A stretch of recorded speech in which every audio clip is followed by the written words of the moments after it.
যখন চারপাশে কিছুই ঠিকমতো চলছে না তখন ধৈর্যই বলে এটা শেষ নয়, শুধু একটু দেরি হচ্ছে। ধৈর্য হলো এমন একটি জিনিস যা দিয়ে মানুষ অসম্ভবকে সম্ভব করতে পারে। যে ধৈর্যের ফল বিগত 2024-এর 5ই আগস্ট পেয়েছে গোটা বাঙালি। কিন্তু তারপরেও জমে আছে হাজারো কথা। যে কথা যায়নি বলা, সে কথাগুলোই সময় হয়েছে বলার। এসএটিভির এই প্ল্যাটফর্মে কথা বলবেন আপনি, শুনবে গোটা বিশ্ব। আর আয়োজন নিয়ে আপনাদেরকে আমন্ত্রণ জানাচ্ছি আমি বাপ্পি খান।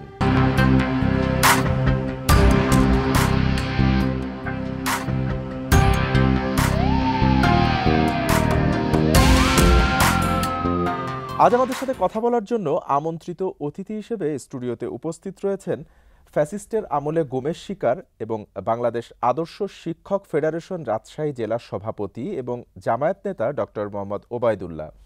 আমরা তার মুখ থেকে শুনবো তার সাথে ঘটে যাওয়া বেশ কিছু হয়রানি আর নির্যাতনের কথা। ডক্টর ওবায়দুল্লাহ, আমি শুরুতে স্বাগত জানাচ্ছি আমাদের স্টুডিওতে। আপনাকে কেমন আছেন? আলহামদুলিল্লাহ, আপনাকেও ধন্যবাদ। এসএটিভির দর্শকদেরকে আপনি বাংলাদেশের স্বাধীন বাংলাদেশের আজন্ম শত্রু, গুম খুনের নায়ক, বাংলাদেশের পতিত সরকারের যে প্রধানমন্ত্রী ছিল শেখ হাসিনার যে গুম খুন নির্যাতন নিষ্পেষণের যে ইতিহাস আজকে তুলে ধরতে উপস্থিত হয়েছেন এবং আপনার মাধ্যমে সারা পৃথিবী যে তার নৃশংস ঘটনাগুলো জানবে, এই জন্য আপনাকে অনেক ধন্যবাদ। আপনাকেও অসংখ্য ধন্যবাদ যে আপনি এই কথাগুলো বলার জন্য সেই সুদূর রাজশাহী থেকে আমাদের স্টুডিওতে এসেছেন। আমি শুরুটা করতে চাই যে এই যে গুম, ছোট্ট একটি শব্দ, কিন্তু এর ভয়াবহতা কত বিশাল সেটা ইতিমধ্যেই আমরা টের পেয়েছি।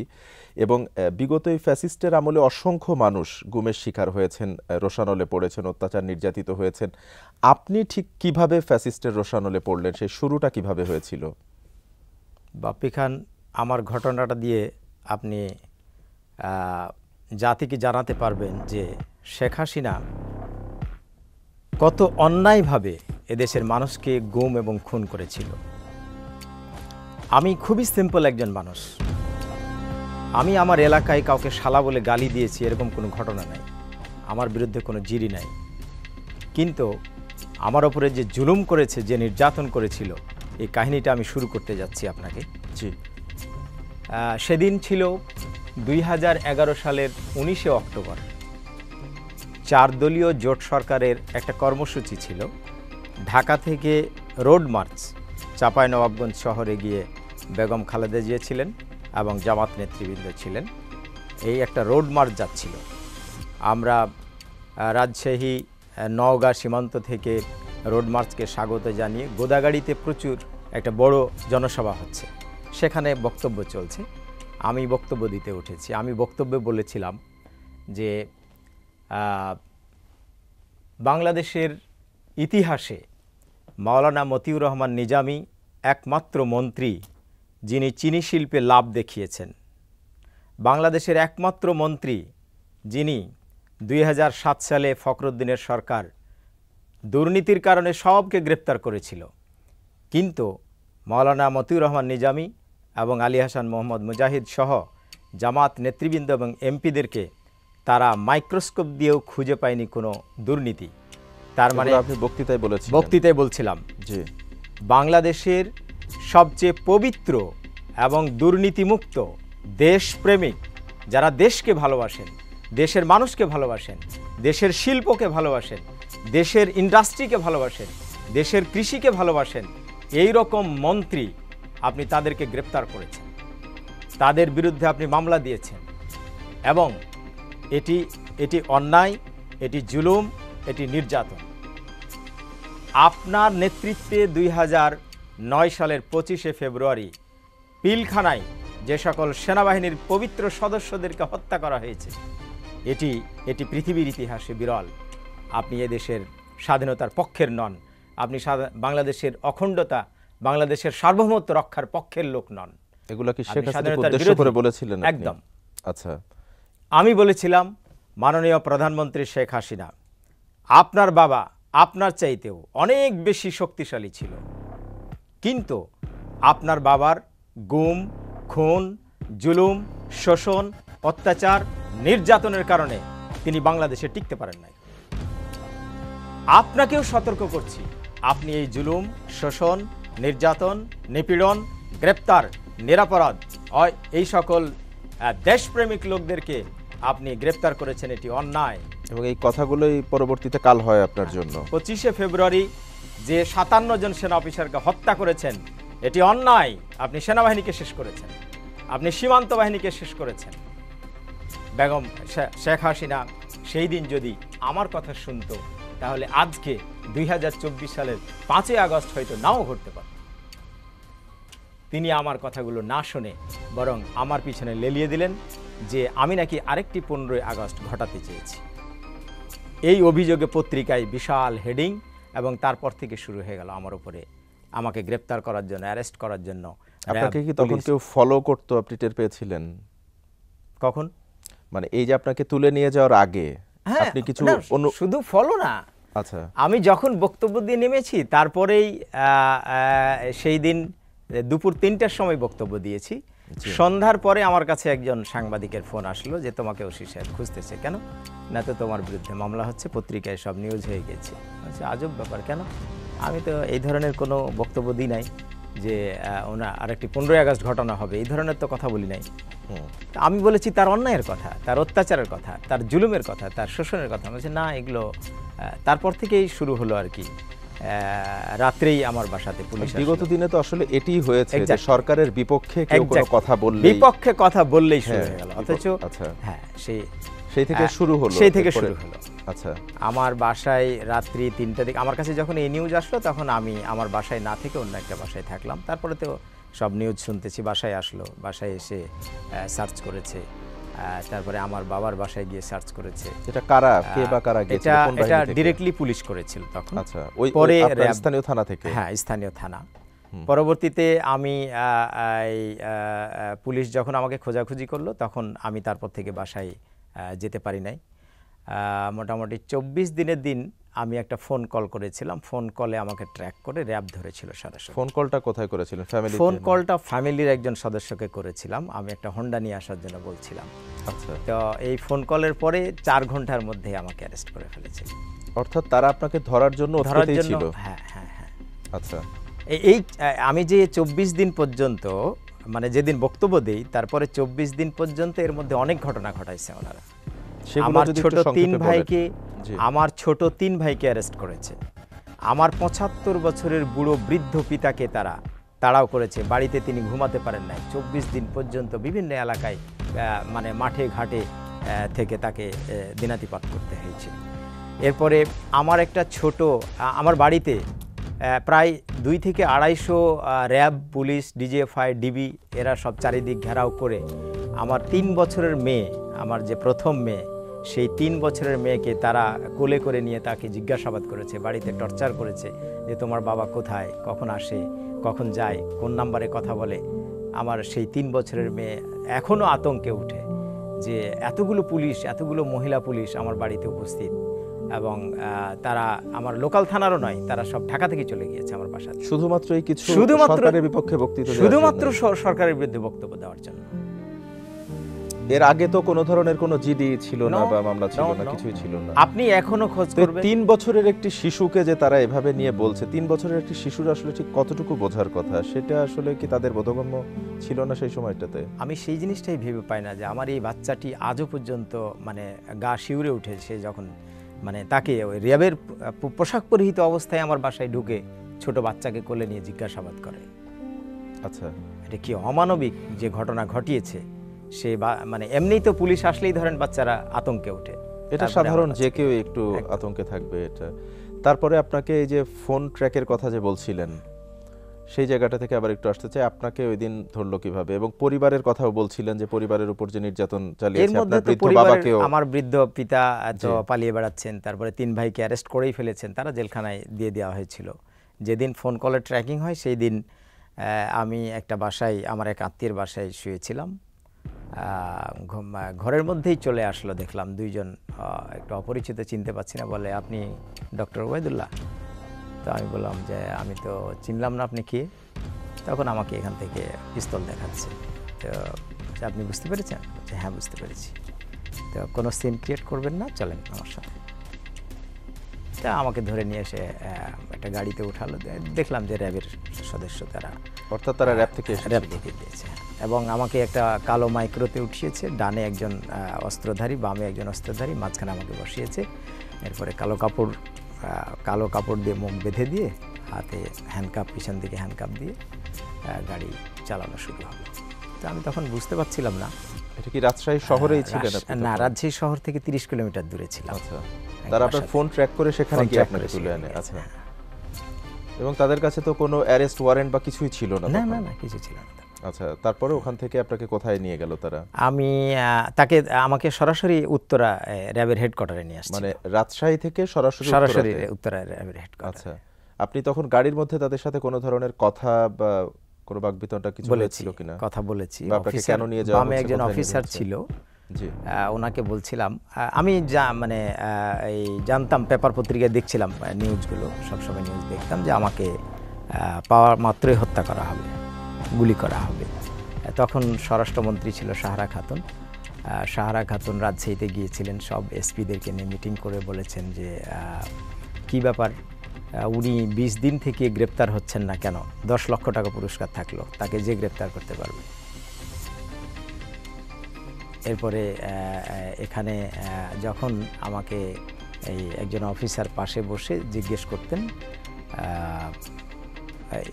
মানে গাড়ির ভিতরে তো আর তেমন কিছুই করার সুযোগ নাই, তো আমি শুধু বলছিলাম ওনাদেরকে, দেখেন, আমাকে হত্যা করতে হবে এই ধরনের কোনো অপরাধী আমি না। আপনি আমার থানায় খোঁজ নেন বা আমার ব্যাকগ্রাউন্ড খোঁজ নেন, আসলে আমাকে মেরে ফেলতে হবে, এটা এই ধরনের কোনো অপরাধ আমি করি নাই, বা আমি এই ধরনের কোনো অপরাধীও নই। তো অফিসারকে রিকোয়েস্ট করতাম অনেক যে, দেখেন, আমার ছোট একটা বাচ্চা আছে, আমার স্ত্রী আছে, সুতরাং আসলে অ্যাকচুয়ালি আমাকে হত্যা করতে হবে এই ধরনের কোনো অপরাধী আমি না। তো এরকম গল্প করতে করতেই রাত, তখন তো বুঝতে পারতেছি না, সন্ধ্যা হলো, রাত হলো, আপনার চোখ বাঁধা আছে। কোথায় যাচ্ছি, কিভাবে যাচ্ছি, কিছু বুঝতে পারা যাচ্ছে না। তবে যখন র্যাবের হেডকোয়ার্টারে ঢুকি, তখন যখন আলো দেখলাম, অনেক বড় বড় বিল্ডিং বোঝা যাচ্ছে, একটু কালো কাপড়ের মধ্যে দিয়ে এটা বোঝা যাচ্ছিল। তো তখন ভাবলাম, একটু দেখার চেষ্টা করছিলাম, এইভাবে, এই যে এদিক দিয়ে দেখা যায় না, এদিক দিয়ে একটু দেখার চেষ্টা করছিলাম যে আসলে কোথায় ঢুকতেছে গাড়িটা। আপনি কি ওই আশা অবস্থায় আপনার মনে হয়েছে কিনা যে আপনাকে ক্রস ফায়ারে দিতে নিয়ে যাচ্ছে নাকি হচ্ছে? তা মনে হয়েছে। মানে তারা তো আর বলেনি আপনাকে কোথায় নিয়ে যাচ্ছে? না না না। আচ্ছা, সেই আতঙ্ক আমার সবসময় মনে হয়েছে যে আমি আজকে বিদায় পৃথিবী থেকে। আচ্ছা, তখন ওই মুহূর্তে আসলে ঠিক কার কথা বা ফ্যামিলির কোন সদস্যের কথা বা কার কথা বেশি মনে পড়ছিল? তখন যেন কেন জানি মনে হয়েছিল যে মানসিকভাবেই কেন প্রিপারেশন হয়ে গিয়েছিল। আমার তেমন কোনো মানে ধড়ফড় করে পালাবো বা ইয়া করবো এই ধরেন না, মানসিকভাবে একটা প্রিপারেশন, নিজে থেকেই শান্ত যে আমি আজকেতে বিদায় হচ্ছি। কারণ আমাকে যেহেতু বলাই আছে যে পাওয়া মাত্র তাকে ক্রস ফায়ার করা হবে, তা আমি মানসিকভাবে মোটামুটি প্রস্তুতি নিয়ে ফেলেছিলাম, দোয়া দরুদ করছিলাম। আর ওই মুহূর্তে শুধু মনে হয়েছিল যে এত অল্প বয়সে আমার স্ত্রী আজকে বিধবা হতে যাচ্ছে, আর আমার একটি ছোট্ট শিশু তার বাবাকে হারাতে যাচ্ছে। আপনার এর পরবর্তীতে ওখানে নিয়ে যাওয়ার পরে আপনার নির্যাতন এবং আপনার পরিবারের কথাও জানবো, তার আগে সময় হয়েছে একটি বিরতিতে যাওয়ার। আমরা বিরতির পরে এসে বাকি কথাগুলো শুনবো। দর্শক, আপনারা যেমনটি শুনছিলেন যে সেই বরাবরের মতোই বিগত ফ্যাসিস্টের সময়ে কেউ সরকারের রোষানলে পড়ার জন্য খুব বড় কোনো কারণের প্রয়োজন ছিল না। সরকারের বিরুদ্ধে গেলেই কিংবা অবস্থান নিলেই আপনাকে তার রোষানলে পড়তে হয়েছে, যেমনটি আপনারা শুনছিলেন। আমরা আরও বেশ কিছু কথা তার থেকে জানবো বেশ কিছু চমকপ্রদ তথ্য। কোথাও যাবেন না, থাকুন আমাদের সাথে। ফিরছি খুব শীঘ্রই ছোট্ট একটি বিরতির পরেই। দর্শক, বিরতির পর আরও একবার স্বাগত জানাচ্ছি। আপনারা দেখছিলেন যে কথা যায়নি বলা। আমাদের সাথে কথা বলছিলেন ডক্টর মোহাম্মদ ওবায়দুল্লাহ, জামায়াত নেতা, যিনি রাজশাহী থেকে এসেছেন আমাদের স্টুডিওতে আমাদের সাথে কথা বলার জন্য।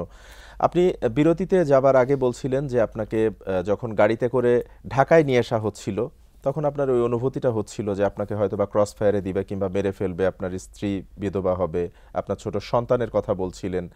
তো ওই সময় কি আপনার তাদের সাথে কথা বলতে মনে হয়েছে কিনা বা তাদেরকে কোনো অনুরোধ করেছিলেন কিনা আপনি? না, শুধু অনুরোধ করেছি যে আমাকে হত্যা করতে হবে এই ধরনের কোনো অপরাধী নই আমি। কিন্তু তারা এর কথার কোনো প্রত্যুত্তর দেয়নি আপনাকে? আচ্ছা, আমি বলেছিলাম, তখন বলছে ঠিক আছে, আল্লাহকে ডাকো, আল্লাহকে ডাকো। আচ্ছা, এরপর আপনাকে এই দীর্ঘ সময় ধরে জার্নি করে আপনাকে ঢাকাতে নিয়ে আসা হলো। র্যাবের হেডকোয়ার্টারে নিয়ে আচ্ছা, আসছে। তখন আনুমানিক কয়টা বাজে? মনে হলো রাত 12টা 1টা বাজবে হয়তো। আচ্ছা, এরপর আপনাকে এখানে আনার পরে কি জিজ্ঞাসাবাদ করা হয়েছিল না? এখানে নিয়ে আসার পরে র্যাবের হেডকোয়ার্টারে নির্যাতনের কয়েকটা স্টেজ আছে। আচ্ছা, ফার্স্ট স্টেজ ছিল আমাকে নিয়ে আসার পরেই, মানে ওটাও তো আয়না ঘরই, আয়নাঘরই, হ্যাঁ, ছোট ছোট ঘর, কামরা, গ্লাস দিয়ে ইন্ট্রোগেশন ঘেরা। সেল যেটাকে হ্যাঁ, আমরা বলি, interrogation cell, কিন্তু right. সেটাই তো পরবর্তীতে আয়না ঘরের রূপ নিয়েছিল। আচ্ছা, সেখানে কি আপনাকে নিয়ে যাওয়া হয়? হ্যাঁ, সেখানে নিয়ে গেছে। ফার্স্ট স্টেজে আমাকে দুইজন অফিসার এসে আমার এই জায়গাটা ধরে জোরে ওয়ালের মধ্যে ধাক্কা দেয়, যার ফলে আমার এই বাম চোখটা রক্তাক্ত হয়ে যায়, রক্ত জমে যায় বাম চোখে। প্রথম এইটা হলো জুলুমের শুরু। আচ্ছা, তো সেগুলোকে দেখতে তো পাচ্ছি না, তারপরও আলোতে একটু মনে হচ্ছে যে একদম বিকট উদ্ভট স্টাইলের একটা চেহারা, চুল টুল খুব কোঁকড়ানো, এরকম চেহারা, বোঝাও যাচ্ছে না, কথাও বলছে না। মানে এটা কি আপনাকে নামানোর পরেই? স্টার্টিং একদম নামানোর সাথে সাথে। মানে সারা পথে কি আপনাকে খেতে দিয়েছিল তারা কিছু? না, সারা পথে কোনো কিছু খেতে দেয়নি, আমাকে পেশাব পায়খানাও করতে দেয়নি। পেশাব করতে চেয়েছি। ক্ষুধার্ত ছিলেন যেহেতু রাজশাহী থেকে প্রচন্ড ঢাকায় ক্ষুধা, এসে। প্রচন্ড ক্ষুধা ছিল। আচ্ছা, কিন্তু রাস্তায় আমি বুঝলাম যে যমুনার এগুলোতে হয়তো ওরা নাস্তা টাস্তা করলো হোটেলে, বাট আমাকে কোনো খাবার। আপনি তখন গাড়ির মধ্যেই ছিলেন? গাড়ির মধ্যেই ছিলাম, গাড়ির মধ্যেই রেখেছে, আমাকে নামতে দেয় না। পেশাব করতে চেয়েছি, তাও দেয় না এখন। আচ্ছা, বলে না, পেশাব করতেও নামা যাবে না এখন। ওই অবস্থায় এনেই তারা নির্যাতন শুরু করলো। সেখান থেকে আপনি যদি একটু বলেন আমাদেরকে। সেখানে প্রথম নির্যাতনের স্টার্টিংটা ছিল এটা। আমাকে একটা দরজার গোড়ায় এত জোরে মারছিল, এই যে এই জায়গাটা লাগলো বললাম, এইটা শেষ হলো। এরপরে নেক্সটেই আরও দুইজন আবার আসলো, এসে একটা লাঠি নিয়ে বলল যে কি হয়েছে বলো। তো যে সরকারের সমালোচনা করে বক্তব্য দিয়েছে। আরে কত মন্ত্রী মিনিস্টার কত কি বক্তব্য দেয়, আর কি হয়েছে তাই বলো। তা আমি বললাম না, আর কিছুই হয় না, আপনি খোঁজ নিতে পারেন আমার থানায়, আমি কোনো অপরাধী বা আমার বিরুদ্ধে কোনো অ্যালিগেশন নেই, আপনি খোঁজ নেন। শুধু সরকারের সমালোচনা করে আমি বক্তব্য দিয়েছি। তো আমার কাছে মনে হলো যে ওই অফিসারটা আমাকে এলোপাথাড়ি পায়ের উপরে মানে আঘাত করছিল লাঠি দিয়ে, বেতের লাঠি দিয়ে। তারপরে যখন আমি বললাম যে আমি আর অন্য কোনো ঘটনা আমার নাই, আমি শুধু সরকারের সমালোচনা করে বক্তব্য দিই, তিনি কিছুক্ষণ পিটানোর পরে তিনি চলে গেলেন। চলে যাওয়ার পরে নেক্সট স্টেজে আরেকটা টিম আসলো। ওরা এসে আমাকে বেশ হুমকি টুমকি দিল আর কি, যে যা বলবো সব সত্য বলবা, যদি মিথ্যা বলো তাহলে পরে আমাদের কাছে সব রেকর্ড আছে তোমার। বলছে ওকে, আমি কখনো মিথ্যা কথা বলি না, আজকেও আপনাকে মিথ্যা কথা বলবো না, আপনি আমার থানায় খোঁজ নেন, আমি কোনো কিছুই করি নাই, কোনো ধরনের অপরাধের রেকর্ড কেমন? হ্যাঁ, অতীতের রেকর্ড আপনি দেখেন না। তো তারা সব কিছু জিজ্ঞাসা, আমার একদম স্কুল লাইফ থেকে কলেজ লাইফ, ইউনিভার্সিটি লাইফ সব কিছুই খোঁজখবর নেওয়ার পরে তারা শুধু বললো যে সত্য কথা না বললে আমরা এই টর্চার করব ইত্যাদি। না, আপনি সত্য কথা পাবেন। এই টিমটা চলে যাওয়ার পরে আমাকে হ্যান্ডকাপ পরা অবস্থায়, পেছন দিকে হ্যান্ডকাপ পরা অবস্থায়, চোখ বাঁধা অবস্থায় ফেলা রেখে দেয়। এর মধ্যে ফজরের আজান হয়েছে, তখন আমি একটু শুনতে পেয়েছি। তা আমি বলেছিলাম যে আমাকে একটু অজু করার ব্যবস্থা করেন, আমি একটু নামাজ পড়বো, ফজরের নামাজ পড়বো। তো কেউ কর্ণপাত করে না। এখন শেষে আমি ওই পিছন দিক দিয়েই ওয়ালে ঘুষে ঘুষে তায়াম্মুম করে, একটু করে তায়াম্মুম করে ইশারা করে নামাজ পড়লাম বসে বসে। এরপরে সকালে একটা তিনজন আসলো, এসে এই ঘটনাটা ছিল আমার জীবনের জন্য সবচেয়ে বেশি প্যাথেটিক, এবং এটা আমার শরীরের উপরে জুলুমের চাইতেও সবচেয়ে বেশি কষ্টের যেটি ছিল, সেটি আমার ইজ্জতের ব্যাপার। বাংলাদেশে মুসলমানদের দেশ, যে অফিসারগুলো সেগুলো সবাই নিশ্চয়ই মুসলমান, কিন্তু তাদের আচরণ যে এরকম হবে এটি আমি কখনো কল্পনাই করি নাই। তারা আমার দুই হাত এভাবে বেঁধে উপর দিকে আঁকুড়া দিয়ে টেঙ্গে দিয়ে কিভাবে সুইচ টিপতেছে আমাকে উপর দিকে উঠায় দিল। উঠায় দেওয়ার পরে আমার গায়ে যে পোশাক ছিল সব পোশাক খুলে ফেলেছিল। আমি তখন ভেবে পাচ্ছিলাম না যে আমার ইজ্জতের উপরে এত বড় আঘাত আসবে। আমি খুবই অনুরোধ করছিলাম। তখন তারা বলেছিল যে এখানে কত মন্ত্রী মিনিস্টারকে এই কাজই করেছি, তুমি তো চুনোপুঁটি।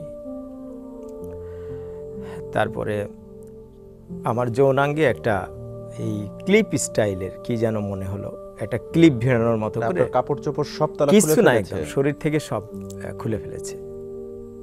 আমাকে টাঙ্গানোর পরে আমার শরীর খালি করে দিয়েছে। আচ্ছা, এরপরে একটা ক্লিপ আমার যৌনাঙ্গে দিয়েছে, যৌনাঙ্গে দিয়ে দিল ক্লিপ।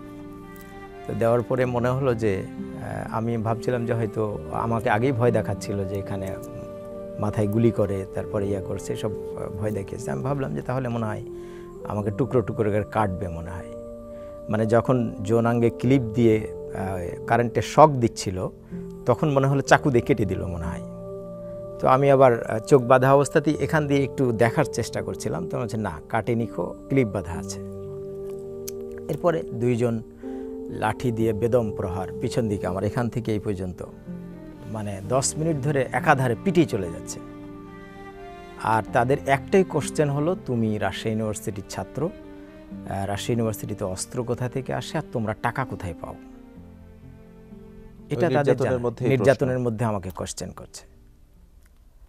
তো এটাই তাদের মূল প্রশ্নই ছিল এটা, যে তোমাদের অস্ত্র কোথা থেকে আসে? যে না, আমি তো জীবনে কোনোদিন অস্ত্র দেখি নাই। আমি রাজশাহী ইউনিভার্সিটিতে 5 বছর পড়ালেখা করেছি, এখান থেকে এমফিল করেছি, পিএইচডি করেছি, এখন রানিং, আমি কোনোদিন তো অস্ত্র দেখি নাই। এই ধরনের কাজে তো আমরা কখনো শিবিরকে দেখি নাই। তো সুতরাং আপনি যেটা বলছেন সেটা আমার জানার বাইরে। তা অনবরত তারা এটা জানার চেষ্টা করলো। পরে আমাকেও বললো যে তোমরা টাকা কোথায় পাও? আমরা যে আমাদের কর্মীরা সব টাকা দেয়। তুমি কত টাকা দাও? আমি বললাম যে আমাকেও প্রতি মাসে 1200 টাকা করে দিই, আমার ইনকাম যেটা আছে সেই ইনকাম থেকে আমি টাকা দিয়ে দিই। এরপরে অফিসার একটার পর একটা দেখলাম যে আসছে, বিভিন্ন কোশ্চেন, আপনার মতো পেপারস নিয়ে এসছে, কোশ্চেন করতেছে, বিভিন্ন রকমের কোশ্চেন। আর ওই একটু দেরি হলেই তখন আপনার বেদম পেছন দিক থেকে প্রহার আর ওই কারেন্টের শক। আপনি এই বলছিলেন যে রাজশাহী থেকে আপনাকে ঢাকায় আনা হয়েছিল, কিছু খেতেও দেওয়া হয়নি। আপনাকে খেতে দেওয়া হয়েছিল সর্বপ্রথম কখন? খেতে দেওয়া হয়েছে আমাকে রাত্রে, যখন এখানে র্যাবের হেডকোয়ার্টারে গভীর রাত্রে একজন কিছু খাবার নিয়ে আসলো, খেতে পারি নাই, সেটা খাওয়া যাচ্ছে না খাওয়া অবস্থাতেই তাহলে এক কথা আপনার উপরে নির্যাতন চলছে? না খাওয়া অবস্থাতে। এবং আপনার পরিবার তখন কে কে ছিল পরিবারে ওই মুহূর্তে? আসলে বাড়িতে কে কে ছিল এবং তাদের বাড়িতে আমার বাবা ছিল, আমার বাবা আছে, মা আছে, ভাই। তারা তো জানেন না আপনাকে এভাবে? আমাকে অ্যারেস্ট করা হয়ে গেছে যখন, জি, তখন ওরা জানতো না এভাবে নির্যাতন করছে, এটাও তারা জানতো না, কিছুই জানতো না। এটা নির্যাতন করার পরে তার পরের দিন আমাকে নিয়ে আবার রাজশাহী র্যাবের হেডকোয়ার্টারে যাই। অর্থাৎ একদিন আপনি ঢাকা র্যাবের হেডকোয়ার্টারে ছিলেন, এই নির্যাতন করার পর আমাকে আবার গাড়িতে করে নিয়ে রাজশাহী নিয়ে যায়। তারপরের দিন একই প্রক্রিয়ায়, হ্যাঁ জি। তারপরের দিন আমাকে সকাল 11টার দিকে অথবা সকাল 10টার দিকে মনে হয়, জি, দুইজন র্যাব, এই যে পত্রিকায় আপনাকে দিলাম আর কি মোবাইলে, আচ্ছা, আমার ডানে একজন র্যাব ধরেছে, আমাকে বামে একজন ধরেছে, ধরে হাঁটিয়ে নিয়ে গেল, নিয়ে গিয়ে আমার চোখ খুলতেছে। তো আমি চোখ খুলছে যখন, তখন দেখছি তখন মানে হেঁটে যাওয়ার মতো অবস্থায় ছিলেন? আমাকে হেঁটে যাওয়ার মতো, এগুলো তো সব চামড়া উঠে গেছিল, একদম প্রচণ্ড ব্যথা। দুই দিক থেকে দুইজন র্যাব মানে চেড়ে নিয়ে যাচ্ছিল আর কি। আচ্ছা, হ্যাঁ, হলরুমে নিয়ে গিয়ে দুইজন দুই দিক থেকে ধরে দাঁড় করিয়ে রেখেছে। তো হলরুমে দেখলাম যে অনেক বড় হলরুমে সব রাজ্যের যত টেলিভিশন সাংবাদিক ছিল সব সামনে দিকে হাজির। তখন আমাকে জিজ্ঞাসাবাদ করছিল। অর্থাৎ এটা কয়দিন পর আপনাকে তুলে নিয়ে যাওয়া? 2 দিন পরে। 2 দিন পর আপনাকে হচ্ছে গুম থেকে প্রকাশ্যে আনা হলো, মিডিয়ার সামনে। রাইট, প্রকাশ্যে আনা হলো। আচ্ছা, তখন আপনাকে কি হিসেবে উপস্থাপন করা হলো সেখানে? আমাকে ওখানে আমার বুকের উপরে লাগাইছে যে প্রধানমন্ত্রীকে হত্যার হুমকিদাতা ওবায়দুল্লাহ গ্রেপ্তার, এটা ছিল। দিয়ে সাংবাদিক, আপনি সেই ডক্টর ওবায়দুল্লাহ, যে ওই সময় গণমাধ্যমে খুব এসেছিল যে প্রধানমন্ত্রীকে হত্যার। আচ্ছা, তো এরপর হচ্ছে আপনাকে ওখান থেকে তারা মিডিয়ার সামনে উপস্থাপন করার পরে এরপর কি আপনার জেল জীবন শুরু হলো? এরপরে জেল জীবন শুরু হলো। আপনাকে কোর্টে তোলা হয়েছিল? হ্যাঁ, কোর্টে নিয়ে গেছিল। আচ্ছা, এই যে আপনি নির্যাতনের কথা বলছিলেন, অত্যাচারের কথা বলছিলেন এবং বিচার বহির্ভূতভাবে এভাবে অনেককেই বিগত সময় আমরা দেখেছি ধরে নিয়ে যেতে, তুলে নিয়ে যেতে, এটার পেছনে আসলে মানে এই ফ্যাসিস্ট সরকারের মূল কারণ আপনার কি ছিল? শুধুমাত্র ভীতি সৃষ্টি করা, না এর পেছনে অন্য কোনো কারণ ছিল বলে আপনার মনে হয়? বাপ্পি খান, দেখেন এর মধ্যে তো অনেক ঘটনা ঘটেছে। আসলে আমি যেটা মনে করি যে শুধু ভীতি সৃষ্টি করা নয়, আসলে এ দেশটা স্বাধীন থাকুক, এদেশের সার্বভৌমত্ব অক্ষুণ্ণ থাকুক, এদেশটা অর্থনৈতিকভাবে ডেভেলপ করুক, এটা আমাদেরই আশপাশের কোনো দেশ হয়তো বা চায় না। এবং তারা মনে করে যে বাংলাদেশ রক্ষার, আমরা বাংলাদেশে অবাধে বাংলাদেশকে ব্যবহার করার, বাংলাদেশের স্বাধীনতাকে যাই তাই করে ব্যবহার করার যে বাধা, যে বিপরীত শক্তি, সেটি হচ্ছে এই শক্তি, এই জামাত শিবির, এই ইসলামপন্থী যে শক্তি বা ইসলামিস্ট যারা আছেন, এরা হচ্ছে তাদের কাছে বাধা। সুতরাং তাদেরকে দমিয়ে দিতে হবে চিরদিনের জন্য, তাদেরকে দেশ থেকে নিশ্চিহ্ন করে দিতে হবে। তারা যেন আর এই কাজগুলো না করে, বা তাদের সদস্য সংখ্যা যেন বাংলাদেশে আর না বাড়ে। আমি যেন লাইকে যে ভারতের অন্যান্য অঙ্গরাজ্যের মতো যেন এই দেশটাকে ব্যবহার করতে পারি। আসলে আমি মূলত মনে করি যে এটাই উদ্দেশ্য। তা না হলে 25শে ফেব্রুয়ারি আমার সেনাবাহিনীর সদস্যদেরকে এইভাবে হত্যা করতে না। একটি দেশের সেনাবাহিনীর সদস্য 57 জন সদস্যকে শুধু শুট করে গুলি করে নাই, তারা জবাই করেছে, জবাই করার পর ড্রেনের মধ্যে ফেলাই দিয়েছে। তারা তাদেরকে বস্তা বন্দি করে হাইড করার চেষ্টা করেছে। এটি শুধু ভীতি সৃষ্টি করার কাজ নয় বাপ্পি খান, এটি হচ্ছে বাংলাদেশের স্বাধীনতাকে শেষ করে দেওয়ার একটা ষড়যন্ত্র। এবং বিগত সময়ে আমরা এটাও দেখেছি যে শুধুমাত্র জামাতে ইসলাম না, জামাতে ইসলামের প্রসঙ্গে আমি নাই বা আসি, এখানে হচ্ছে আপনার আমরা যত দেখেছি আলেম ওলামা লোকজন যারা ছিলেন বা আল্লাহওয়ালা লোক যারা ছিলেন, দাড়ি টুপি লোক দেখলেই তাদেরকে বিভিন্ন সময়ে জঙ্গি হিসেবে আখ্যা দেওয়া হয়েছে বা তাদেরকে মাথাচাড়া দিতে দেওয়া হয়নি। এটার পেছনে এই ফ্যাসিস্ট সরকারের মূল উৎস বা শক্তিটা ছিল কোথায়, বা কাদের মদদে বা কার মদদে তারা এইভাবে এই কাজগুলো করে যেতে পেরেছে দীর্ঘদিন ধরে? আপনার কি মনে হয়? আসলে অ্যাকচুয়ালি আমি যেটা বলছিলাম যে দেশপ্রেমিক যারা দুর্নীতি করে না, যারা অন্যায় করে না, আসলে আলেম ওলামারা তো দুর্নীতি করে না, আলেম ওলামারা তো অন্যায় কাজের সাথে সহসাই জড়িত থাকে না। তো এই আলেম ওলামাই হচ্ছে তাদের, মানে আমি এক কথাই যদি বলি যে আমাদের পার্শ্ববর্তী একটি দেশ যারা হচ্ছে তার সবচেয়ে বড় শক্তি। এবং দেখেন যে 5ই আগস্টের পরে তারাই হচ্ছে তার কি আশ্রয়দাতা। সুতরাং সেই তার সবচেয়ে বড় শক্তি। আমরা এই জায়গা থেকে আবার আসবো, তার আগে সময় হয়েছে একটি বিরতিতে যাবার। দর্শক, কথা বলার এ পর্যায়ে সময় হয়েছে আরও একটি বিরতিতে যাবার। কোথাও যাবেন না, থাকুন আমাদের সাথে। ফিরছি খুব শীঘ্রই ছোট্ট একটি বিরতির পরেই। বিরতির পর আরও একবার স্বাগত জানাচ্ছি। আপনারা দেখছেন যে কথা যায়নি বলা। আমাদের সাথে কথা বলছিলেন জামাত নেতা ডক্টর মোহাম্মদ ওবায়দুল্লাহ। আমি আপনার যে জেল জীবন শুরু হলো ওই জায়গাটা থেকে আবার একটু আসতে চাই যে আপনাকে মিডিয়ার সামনে উপস্থাপন করা হলো সাবেক প্রধানমন্ত্রী শেখ হাসিনার হত্যাকারী হিসেবে। তো এরপর আপনার জেল জীবন শুরু হলো। জেলে আপনাকে কতদিন কাটাতে হয়েছে এবং পরিবারের সাথে ঠিক কতদিন পর প্রথম দেখা হলো? জেলখানায় ছিলাম 11 মাস। 11 মাস পরে আমার জামিন হয়, হাইকোর্ট থেকে জামিনের পরে আমি বের হই। আর পরিবারের সাথে দেখা হয়েছে জেলখানায় যাওয়ার সময়, যখন আমাকে খুব একটা অ্যামেজিং ঘটনা আছে এই জায়গায়। যারা আমার লোকাল থানার পুলিশ ছিল, যারা আমাকে অ্যারেস্ট করেছিল, এবং রাজশাহী র্যাবের যে সদস্যরা আমাকে র্যাব অফিস থেকে গোদাগাড়ি নিয়ে যাচ্ছিল, তারা বারবার বলছিল যে এত জ্ঞানী ছেলে, এত শিক্ষিত ছেলে, পিএইচডি করে, এরকম করে ধরার কি দরকার ছিল, তারাই কিন্তু বলছিল। তো এই সময় আমাকে যখন থানায় নিয়ে যায়, তখন আমি থানায় গিয়ে প্রথম দেখি আমার আত্মীয় স্বজন থানার চারিদিকে সব দাঁড়ায় আছে। সেখানে আমার প্রথমটা পেয়েছিল কোথা থেকে? মিডিয়ার মাধ্যমে না অন্য কোনোভাবে? আমার পরিবারের সদস্যরা মিডিয়ার মাধ্যমে প্রথম ইনফরমেশন পায়, এবং তখন তথ্যগুলো যে এখন র্যাব অফিসে সাংবাদিক সম্মেলন হচ্ছে, এখান থেকে হয়তো প্রসিড করবে, গোদাগাড়ি থানায় নিয়ে যাবে, ওই থানা থেকে আবার রাজশাহী কোর্টে প্রসিড করবে। এই খবরগুলো সাংবাদিকদের মাধ্যমেই আমার পরিবারের কাছে সরবরাহ হচ্ছিল। আচ্ছা, এই দীর্ঘ সময়টার মধ্যে আপনি যে প্রায় 2 থেকে 3 দিন গুম ছিলেন, এরপর 11 মাসের জেল জীবন, এর মধ্যে এমন কোনো ঘটনা আছে কিনা আপনার কিংবা আপনার পরিবারের সাথে ঘটে গেছে যেটি আপনার মনে এখনো নাড়া দেয়? এমন কোনো বিশেষ দিন বা ঘটনার কথা মনে আছে কিনা?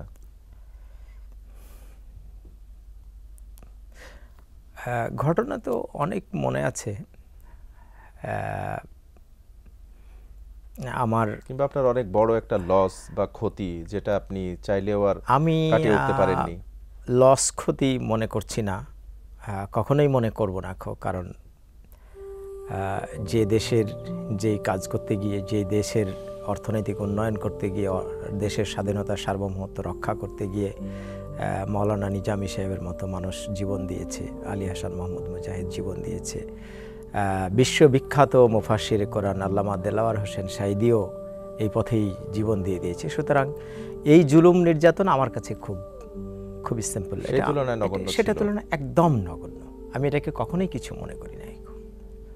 আচ্ছা, কখনোই কিছু মনে করি। তো এই যে আপনার প্রতি এই জুলুম নির্যাতন যে করা হলো, আপনি 5ই আগস্টের পরে আপনি কি যে গুম কমিশন রয়েছে কিংবা আদালত রয়েছে সেখানে কি আপনি কোনো ধরনের?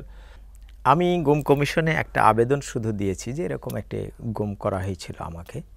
তবে আমাকে এই ধরনের ঘটনার পিছনে মানে এই যে পেপার পত্রিকায় লেখা, আমি বক্তব্যে বলি নাই যে হত্যা করা হবে শেখ হাসিনাকে, আরেকটি 15ই আগস্ট ঘটানো হবে, আমার বক্তব্যের মধ্যে কিন্তু এটা নাই। কিন্তু যে সকল সাংবাদিকরা অথবা যে সকল লেখকরা এটা লিখে পত্রিকায় ব্যানার হেডিং দিয়ে আমাকে এরকম একটা হুমকির মুখে ফেলাই দিয়েছিলেন, তারা কিন্তু এখনও আমার সমাজে বাস করে, কিন্তু আমি তাদের কাছে কোনো প্রতিশোধ নেই নাই। আমি মনে করেছি যে তারা ভুল করেছে। তাহলে এই যে আপনি বললেন এখনো বাস করে, তো বলতেই পারি যে ফ্যাসিস্টের দোসরও ছিলেন এর মধ্যে অনেকেই। তাহলে এই 5ই আগস্ট কি পুরোপুরি ফ্যাসিস্ট মুক্ত হয়েছে বাংলাদেশ? আপনি একজন মানে নির্যাতনকারী হিসেবে বা আপনি যে একজন ভিকটিম সেই হিসেবে আপনার কি মনে হয়? না, ফ্যাসিস্ট মুক্ত তো দেশ হয়নি, তা তো আপনি এখন দেখতেই পাচ্ছেন। মাঝে মধ্যেই তারা হুমকি দিচ্ছে, মাঝে মধ্যে মাঠে নামতেছে, গোপালগঞ্জের ঘটনা তো জানেন। সুতরাং ফ্যাসিস্ট মুক্ত হয়ে গেছে বাংলাদেশ আমি মনে করি না, বরং আমাদেরকে ফ্যাসিস্ট মুক্ত করার জন্য আবারও আমাদেরকে সংগ্রাম করতে হবে। 5ই আগস্টের যে চেতনা, সেই চেতনাকে আমাদেরকে উজ্জীবিত করতে হবে, সেজন্য আমাদের কাজ করতে হবে, এখনও অনেক কাজ বাকি আছে। এই যে আন্তর্জাতিক অপরাধ ট্রাইব্যুনালে আপনি যে আপনার জামাতের শীর্ষ নেতাদের কথা বলছিলেন, তাদেরকে যে মানবতা বিরোধী অপরাধের যে দায়ে তাদেরকে যে ফাঁসি কার্যকর করা হলো এই আন্তর্জাতিক অপরাধ ট্রাইব্যুনালে, এবং একই আদালতেই আজ এই ফ্যাসিস্টের বিচার হচ্ছে। তো এটা কি কখনো আপনারা ভেবেছেন বা কল্পনা করেছেন, এবং এই বিষয়টি নিয়ে আপনার মন্তব্য কি? আমাদের একটা স্পিরিচুয়ালিটি আছে, আমাদের একটা বিষয় আছে যে ওই কেউ যদি কারো জন্য খাল খোঁড়ে তাহলে তার জন্য কিন্তু ওই কুমা খুঁড়ে রাখা হয়। তো ঘটনা হয়েছে যে আমরা এরকম মনে করি যে অন্যায়ের বিচার ইহুকালে না হলেও পরকালে কি হবে, হবেই। তো আমরা দেখছি যে আল্লাহ তাআলা আমাদেরকে ইহকালেই দেখালো। আমাদের দেশপ্রেমিক নেতারা দেশেই ছিল, কিন্তু তারা কিন্তু দেশেই থাকতে পারছে না। হ্যাঁ, তো সেই জন্য এটা আমাদের একটা স্পিরিচুয়াল আমাদের এথিক্স আমাদের মধ্যে আছে যে অন্যায়কারী ছাড় পাবে না, সেটা পৃথিবীতে হোক অথবা হেয়ার আফটার, পৃথিবীর পরবর্তী জীবনে হোক, মানে যেটাকে আমরা আখেরাত দিবস বলি, তাকে অন্যায়ের পানিশমেন্ট পেতেই হবে। আচ্ছা, আপনার সাথে যে যা কিছু ঘটে গেছে বিগত সময়ে, বা আমরা এর আগেও দেখেছি ফ্যাসিস্টের সময়ে যে জামাতের রাজনীতি এবং জামাতকে নিষিদ্ধকরণ করা হলো, জামাতের নিবন্ধন বাতিল করা হলো, এই সময়গুলোতে আপনি আপনার পরিবার বা আত্মীয় স্বজন তাদের কাছ থেকে আসলে মানে কি ধরনের সহযোগিতা পেয়েছেন, কিংবা তাদের ব্যবহারটি কেমন ছিল আপনার এবং আপনার পরিবারের প্রতি? না, আমার পরিবার অলওয়েজ আমাকে ইন্সপায়ার করেছে, অন্যায়ের বিরুদ্ধে তোমাকে দৌড়াতে হবে, অন্যায়ের বিরুদ্ধে কাজ করে যেতে হবে, এই কাজে কোনো বাধা অথবা হ্যারাস করা অথবা নেগলেক্ট করা না, এটা আমার পরিবারে নাই। কিন্তু জামাতকে যে নিষিদ্ধ করা হয়েছিল, জামাতের রাজনীতি নিষিদ্ধ করা হয়েছিল, এটা আবার আপনারা এই যে এখন যেভাবে রাজনীতি করছেন, আপনারা নির্বাচনের স্বপ্ন দেখছেন, আপনারা বিভিন্ন জায়গাতে আপনাদের প্রার্থী দেওয়া হয়েছে, নির্বাচন করবেন, এমনটি কি আর ভেবেছিলেন যে আপনারা এই বাংলাদেশে আসলে রাজনীতি আর কখনো করতে পারবেন বা আপনাদের নিবন্ধন ফিরে পাবেন, এমনটি কখনো ভেবেছেন? আসলে আমাদের একটা স্পিরিচুয়ালিটি আছে যে আল্লাযিনা আমানু ইউকাতিলুনা ফি সাবিলিল্লাহ, যারা ঈমানদার তারা আল্লাহর রাস্তায় লড়াই করবে। আমরা এই কনসেপ্টে বিশ্বাসী এবং এই কনসেপ্টের ওপরেই আমরা এখানে লড়াই চালিয়ে যাচ্ছি। এটাতে বিজয়ের ব্যাপারটা, দুনিয়ায় পুরস্কারের ব্যাপারটা আল্লাহ তাআলা বলেছেন যে আল্লাহ চাইলে তোমাদেরকে দুনিয়ায় বিজয় দিতেও পারেন, নাও দিতে পারেন, তবে পরবর্তী জীবনে তোমাদের বিজয় নিশ্চিত। আল্লাযিনা আমানু ইউকাতিলুনা ফি সাবিলিল্লাহ, যারা আল্লাহর রাস্তায় লড়াই করে তাদেরকে আল্লাহ তাআলা বলেছেন যে ইয়াগফির লাকুম যুনুবাকুম ওয়া ইউদখিলকুম জান্নাত। আল্লাহ তাআলা তাদের গুনাহ খাতা সব মাফ করে দেবেন এবং তাদেরকে জান্নাতে প্রবেশ করাবেন। তো এই যে আপনাদের সাথে বিগত সময়ে যে আচরণ করা হয়েছে, আপনারা এখন আবার নতুন করে রাজনীতি করার সুযোগ পেয়েছেন, আপনারা মাঠে আছেন, পরবর্তীতে যেই সরকারই আসুক আপনারা কি এমন প্রতিশোধ পরায়ণ হবেন কিনা, কিংবা যেই দলই সরকার গঠন করুক আপনার কি মনে হয় যে বিগত সময়ে ফ্যাসিস্ট যা করেছে, মানে এই আবারও নতুন একটা ফ্যাসিস্টের জন্ম কি আবার হবে কিনা? আমরা মনে করি যে অন্যায়কারী, বাংলাদেশের যে প্রচলিত আইন আছে, আইনেও কিন্তু অন্যায়কারীকে মানে মার্সি করার বা যে আদালতের যে বিচার কি, বিচার তো অন্যায়কারীর কি হয়, পানিশমেন্ট হইতে হবে। সেই কারণে এইটা আমরা মনে করলেও এটা চলা উচিত, না মনে করলেও চলা উচিত। কারণ ভবিষ্যতে যদি অন্যায়কারীর পানিশমেন্ট না হয়, তার যদি বিচার না হয়, তাহলে যে কেউ যে কোনো সময় কি হয়ে উঠবে, স্বৈরাচার হয়ে উঠবে, অত্যাচারী হয়ে উঠবে, দখলদার হয়ে উঠবে, চাঁদাবাজ হয়ে উঠবে। আমরা এটা চাই যে বাংলাদেশে চাঁদাবাজি, দখল, তারপরে ভূমিদস্যুতা, তারপরে অন্যায়, মানুষের উপরে জুলুম, এগুলো যাতে না থাকে। এগুলো না করার মতো পরিবেশ তৈরি করার মানেই হচ্ছে আপনাকে আইনের ঘোষণা থাকতে হবে যে বাংলাদেশে আইন আছে, আইনের বিচার আছে। অন্যায়কারী তুমি যেই হও, মন্ত্রী হও, মিনিস্টার হও, এমপি হও, প্রধানমন্ত্রী হও, না হয় স্বাধীনতার নায়কের ছেলে মেয়ে হও, কেউ রেহাই পাবা না। এই ধরনের যদি স্ট্রিক্টলি গভর্নেন্সের পক্ষ থেকে ঘোষণা থাকে তাহলে সহসাই কোনো নাগরিক অন্যায় করতে পাবে না।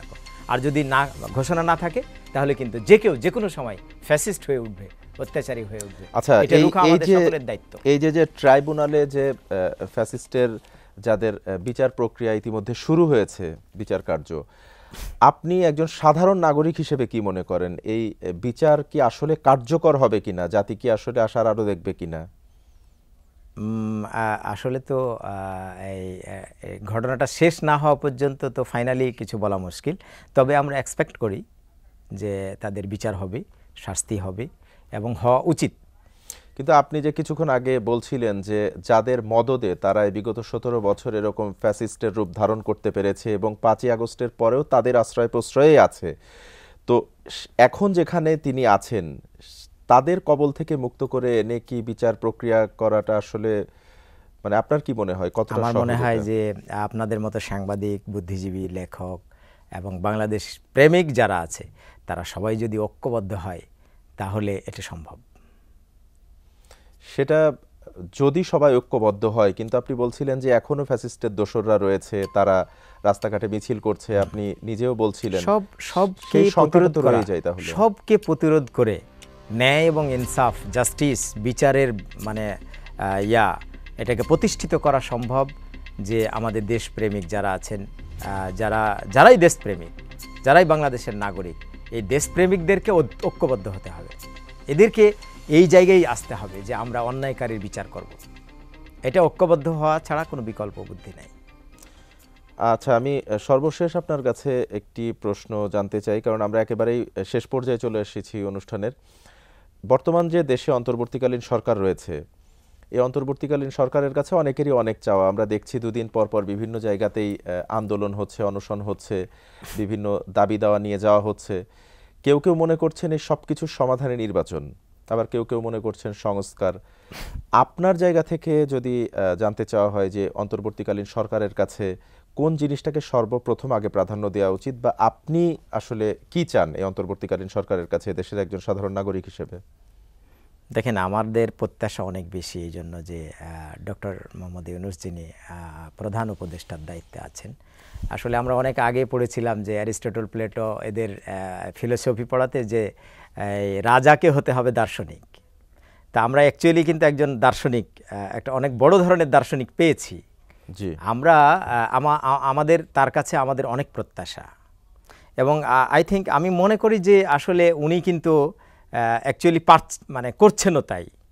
এরকম একটি দেশে আমাদের যে অর্থনীতি স্টাবল আছে, আমাদের যে এরকম প্রতিবন্ধকতার মধ্যে দিয়েও আপনি কল্পনা করতে পারেন যখন আমাদেরকে 200 টাকা 250 টাকা কেজি পেঁয়াজ খাওয়াইছে নির্বাচিত বলে কি বলে প্রচারিত শেখ হাসিনা, তখন তো কই আমার ডক্টর ইউনূস স্যার আমলে তো আমরা 30 টাকা কেজি, 40 টাকা কেজি, 60 টাকা কেজি পেঁয়াজ খেলাম, 80 টাকা কেজি। কই আমাদের এখানে তো অভাব হয় নাই। এটা কিন্তু তার যে একটা কোয়ালিটি এবং তিনি যে অত্যন্ত পণ্ডিত ব্যক্তি, সারা পৃথিবীতে সমাদৃত, সারা পৃথিবীর এত পাওয়ারফুল দেশের সাথে কমিউনিকেশন করা তার কাছে কি। ওই যে আমি অনেকদিন আগে শুনছিলাম যে আমাদের বাংলাদেশের প্রধানমন্ত্রীর কাছে বা বাংলাদেশের একজন সংসদ সদস্যের কাছে কে ফোন করতে পারে না, তো অমুক দলের মহাসচিব, অমুক দলের মহাসচিব। কিন্তু ডক্টর ইউনূসের কাছে কে ফোন দেয় জানেন? জাতিসংঘের মহাসচিব।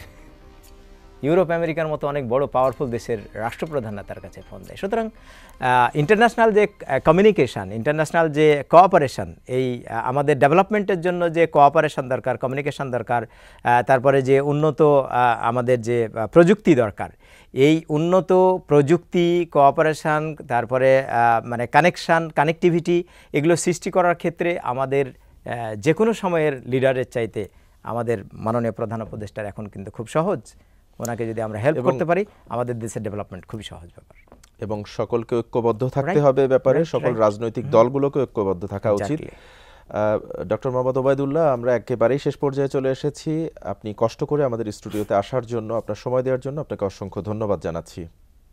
আপনাকে অনেক ধন্যবাদ, এসএটিভির কর্তৃপক্ষকে ধন্যবাদ যে সারা পৃথিবীতে, সারা বিশ্বের মানুষকে এই যে শেখ হাসিনার এই জুলুম, নির্যাতন, নিপীড়ন, খুন, গুম এবং অন্যায়ভাবে এবং কত তুচ্ছ ঘটনাকে কেন্দ্র করে তিনি রাষ্ট্রের কোটি কোটি টাকা খরচ করেছেন আমার পিছনে। আমার মতো একজন সিম্পল নাগরিক, আমার পিছনে এত র্যাব, পুলিশ, ডিজিএফআই, এনএসআই গাড়ি বহর নিয়ে দৌড়াদৌড়ি করা, ঘোরাঘুরি করা, এটা কোনো প্রয়োজন ছিল না। আমি ভেরি সিম্পল ম্যান, কিন্তু আমার পিছনে রাষ্ট্র কোটি কোটি টাকা খরচ করেছে অহেতুক। আমি একটা বক্তব্য দিয়েছি, বক্তব্যতে যে কেউ দিতে পারে। এই জন্য আমি ভবিষ্যতে যারা রাষ্ট্র পরিচালনা করবেন অবশ্যই তাকে খেয়াল করতে হবে যে কোন কাজের পিছনে আমি রাষ্ট্রের টাকা ব্যয় করছি, রাষ্ট্রের যে বাহিনী আছে এই বাহিনীকে আমি ব্যবহার করছি, এটা খেয়াল করে ব্যবহার করতে হবে। জি, অসংখ্য ধন্যবাদ আপনাকে। জি, আপনাকে ধন্যবাদ। ধৈর্য মানেই শুধু অপেক্ষা নয়, বরং সঠিক সময়ের জন্য নিজেকে প্রস্তুত করা। আমরা জানাতে চাই আপনার সাথে ঘটে যাওয়া নির্মম সেই বাস্তবতার গল্পগুলো। আমরা চাই স্বাধীন সার্বভৌম বাংলাদেশে ধর্ম, বর্ণ, দল, মত নির্বিশেষে প্রতিটি মানুষ যেন তার স্বাধীনতায় বাঁচতে পারে, ভয়হীন ও নিরাপদ জীবন কাটাতে পারে। আপনার সাথে ঘটে যাওয়া যে কোনো নির্যাতন কিংবা হয়রানির কথা এসএটিভির এই প্ল্যাটফর্মে এসে বলতে যোগাযোগ করুন স্ক্রিনে দেয়া নাম্বারে, অথবা মেইল করুন যে কথা যায়নি বলা @gmail.com এই মেইলে। আজ বিদায় নিচ্ছি, কিন্তু ফিরছি আগামী বুধবার ঠিক রাত 9টায় নতুন কোনো অতিথি নিয়ে, বলতে না পারা আরও নতুন কিছু কথা নিয়ে। সে পর্যন্ত সবাই সুস্থ থাকুন, নিরাপদে থাকুন, আর বরাবরের মতোই থাকুন এসএটিভির সাথে। আল্লাহ হাফেজ।